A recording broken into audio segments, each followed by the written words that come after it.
O ex-ministro da Fazenda, Guido Mantega, foi levado para depor hoje na 7ª fase da Operação Zelotes.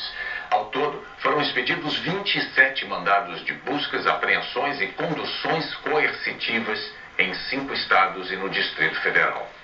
A condução coercitiva do ex-ministro Guido Mantega, quando a pessoa é levada a depor e depois deliberada, foi cumprida pela manhã em São Paulo. A Justiça recebeu novos indícios contra o ex-ministro da Fazenda e autorizou a medida após um segundo pedido dos investigadores. A Operação Zelotes investiga a suposta compra de decisões do CARF, o Conselho Administrativo de Recursos Fiscais, uma espécie de tribunal administrativo onde empresas recorrem de multas da Receita. O esquema investigado é o de pagamento de propina para reduzir ou anular essas multas. A investigação sobre Mantega tem 2 frentes. A ligação com o empresário Vitor Sandri, da Cimento Penha, a empresa alvo da operação de hoje é suspeita de atuar para conseguir decisões favoráveis no CARF. Sandri também foi alvo de condução coercitiva e se a nomeação feita pelo ex-ministro Mantega de Valmar Fonseca de Menezes para o cargo de conselheiro do CARF foi para ajudar no esquema. Segundo a Justiça Federal, Valmar é suspeito de usar o cargo para manipular o andamento e a distribuição do processo, favorecendo a Cimento Penha. Valmar também foi levado a depor. O advogado do empresário Vitor Sandri negou irregularidades. Vitor jamais teve qualquer ingerência no CARF.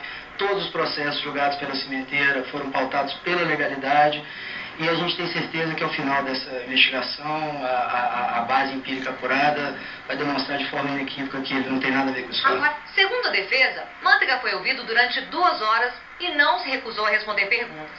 Sobre o conselheiro Valmar, disse que a nomeação não passou de formalidade, cabia ao então ministro da Fazenda nomear conselheiros do CARF. Sobre a ligação com o empresário Vitor Sandri, afirmou que teve uma relação comercial com ele, aceitou uma proposta de incorporação imobiliária. O empresário construiu edifícios em terrenos que ele herdou do pai em São Paulo e Mantega recebeu imóveis como pagamento. No ano passado, a Justiça Federal já tinha quebrado os sigilos bancário e fiscal do ex-ministro na Operação Zelotes. Hoje, o advogado de Mantega criticou a condução coercitiva. Que é absolutamente desnecessária e, a par disso, manifestamente ilegal. A lei é muito clara quando dispõe que condução coercitiva só em hipótese de recusa em prestar depoimento. O que não aconteceu no caso do ex-ministro, até porque ele já foi ouvido há 3 meses ou 4 meses atrás neste mesmo inquérito.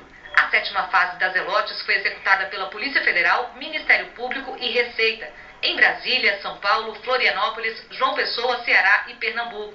Foram 27 mandados, 12 de busca e 15 de condução coercitiva, como a do ex-conselheiro do CARF, José Ricardo da Silva, e o ex-secretário da Receita Federal, Otacílio Cartacho.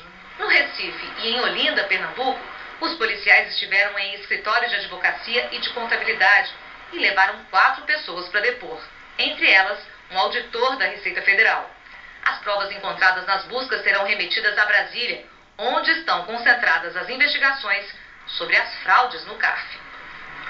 A defesa da empresa Cimento Penha afirmou que não teve acesso à íntegra dos autos, mas nega veementemente qualquer prática ilegal e confia que toda a situação será esclarecida. A defesa do ex-conselheiro do CARF, José Ricardo da Silva, disse que ainda não teve acesso a essas novas medidas e por isso não vai se manifestar. A defesa do ex-secretário da Receita, Otacílio Cartacho, declarou que ele sempre exerceu com lisura as funções públicas e que no julgamento em questão se limitou a acompanhar o voto do relator e da maioria dos integrantes do Conselho. Nós não conseguimos contato com o advogado do ex-conselheiro Valmar Fonseca de Menezes.